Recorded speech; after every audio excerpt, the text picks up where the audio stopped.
I just want to go over one more thought before we start our lesson, and it's the theory of mistakes.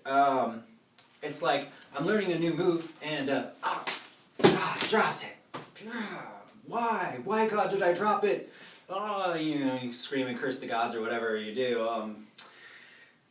And maybe you try it 10 times and you drop it, and he's like, I just can't get this move. I'm just not good enough. Or a lot of times people think of mistakes as a good reason to not start anything new. They think they're, like for instance, I've heard this a lot of times, I'm not coordinated enough.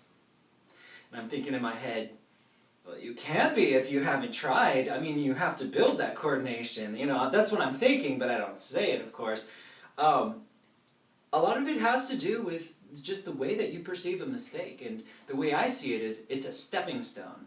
And it's usually a necessary stepping stone. Sometimes you have to look ridiculous. You have to be okay with looking foolish and ridiculous, because that's gonna, they're like arrows that point you to the way that it should be done. It's a little bit of intuition, and it's a little bit of creativity, and it's a little bit of just really going out there and breaking that mold so you can create something that's authentic and that's yours. So my theory is this. It's the 100 drops.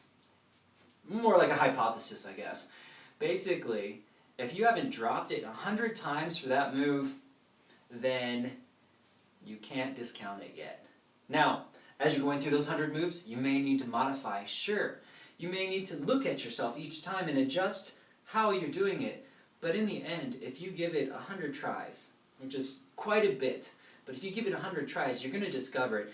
And what's more important about just getting that one move is not necessarily the technique, because in the end, when we're spinning, you're going to realize it's not about the individual techniques. Just like if you watch a dancer, it's not about the individual techniques of that dancer, but it's how they string them together, and the theory and all the laws that they've created, and the mechanics and the foundations that they can use to weave something, to create something amazing.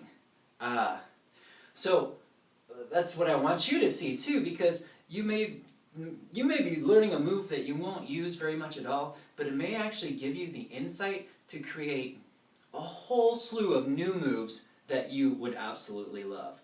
So you have to give it a chance though, and you have to try it a lot. It's that stubbornness and that determination and the adaptability that will take you and give you your own voice instead of the voice of others. And what I mean by the voice of others is simply, it's like this. What I'm trying to teach you right now is the art that I understand, but I want you to take that, I want you to modify that, and I want you to find mistakes, and I want you to go with it, because those mistakes are going to take you on your journey, and it's going to give new moves, and we're going to get new techniques and new styles, and that's what I want to see, because the world has me already, but the world doesn't have you.